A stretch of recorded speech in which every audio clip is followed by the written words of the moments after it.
है मसीह का प्यारा वचन, ये है वचन प्यारा। परमेश्वर के धन्य नाम की महिमा हो। प्रभात मनन के सत्र 2450 में आप सभी का बड़े प्रेम के साथ स्वागत करता हूं। आइए आज के मनन के लिए हम पढ़ते हैं पत्रस की दूसरी पत्री, पहला अध्याय, पहली पद। शमौन पत्रस की ओर से, जो यीशु मसीह का दास और प्रेरित है, उन लोगों के नाम जिन्होंने हमारे परमेश्वर और उद्धारकर्ता यीशु मसीह की धार्मिकता द्वारा हमारे समान बहुमूल्य विश्वास प्राप्त किया है। अपनी इस दूसरी पत्री में पत्रस अपना परिचय यीशु मसीह के दास और प्रेरित के रूप में करते हुए हम देखते हैं। दास शब्द को हम केवल एक नौकर का परिचय के रूप में ही अनुमान लगा सकते हैं। पत्रस ने इन शब्दों को इतना गंभीरता से उपयोग किया है कि बहुत बड़े आत्मिक सत्यों को पवित्र आत्मा की सहायता से हम इसके द्वारा जान सकते हैं। पहली शताब्दी में कोई भी व्यक्ति किसी भी हालात में अपना परिचय एक दास के रूप में देना पसंद नहीं करते थे।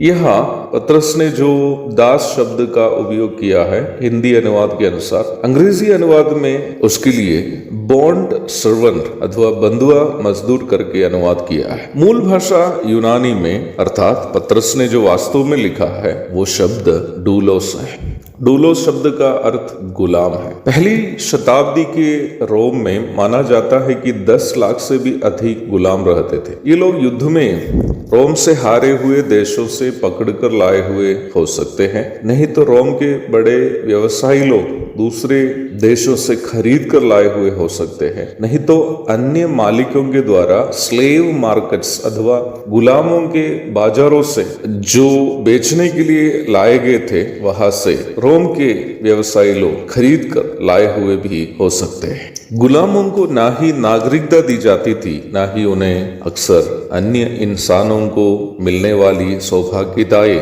मिलती थी। तो भी मालिक यदि अच्छे होने से कुछ प्रकार के आजादी का आनंद उठाने वाले गुलाम भी होते थे। यद्यपि यहूदी लोग कई बार दूसरे देशों में बंधुआई में गए हुए क्यों न हो, और पहली शताब्दी के समय भी वे लोग रोम के अधीन में क्यों न थे, वे ये कभी मानना पसंद नहीं करते थे कि वे लोग गुलाम होकर रहे हैं। यूहन्ना 8:33। पत्रस जो 3.5 वर्ष तक प्रभु यीशु मसीह के संग जब था, एक यहूदी संप्रभुतावादी था, और प्रभु के मृत्यु और पुनरुत्थान के बाद भी उनकी ये मानसिकता बीच बीच उभर कर आती। प्रेरितों के काम अध्याय 10 पढ़िएगा और गलाती 2:11 और 12 पढ़िएगा। यद्यपि उनमें ये कमी तो थी ही, वो यह बात खुशी से स्वीकार कर रहा है कि यीशु मसीह जो परमेश्वर का पुत्र है, उनका वह गुलाम है। गुलाम शब्द कहने का एक विशेष अर्थ है। एक गुलाम के जीवन में एक ही मकसद है, अपने मालिक को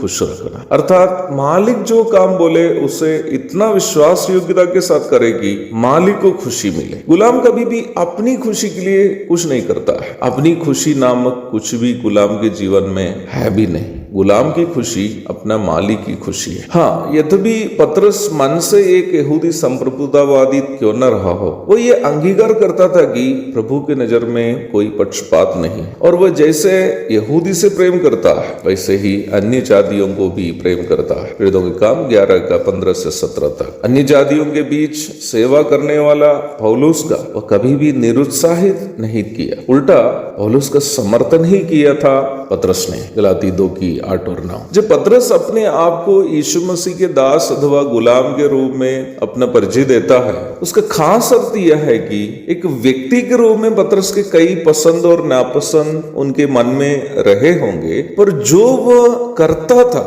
या जो वो किया, वह केवल और केवल वही थे जो उनका मालिक यीशु मसीह उनसे करने के लिए कहता था या कहा था। यह तक दुष्ट सम्राट नीरो पत्रस को क्रूस पर चढ़ाने का आदेश भी जब दिया, पत्रस ने उसे खुशी से स्वीकार किया, क्योंकि वो मानता था कि वो यीशु मसीह का गुलाम है और गुलाम का कोई अपना पसंद नहीं होता है। मुझे सुनने वाले प्रिय भाई बहनों, आज सुबह हम भी अपने आप को परखें कि हमारे जीवन की खुशियाँ हमारी अपनी खुशियाँ हैं या प्रभु को खुश करने के लिए हम जीवन बिताते हैं। क्या प्रभु की खुशियाँ हमारी भी खुशियाँ है या नहीं? अपने आप को परखने के लिए प्रभु हमारी सहायता करे। आमीन। संत को मार्ग का दर्शन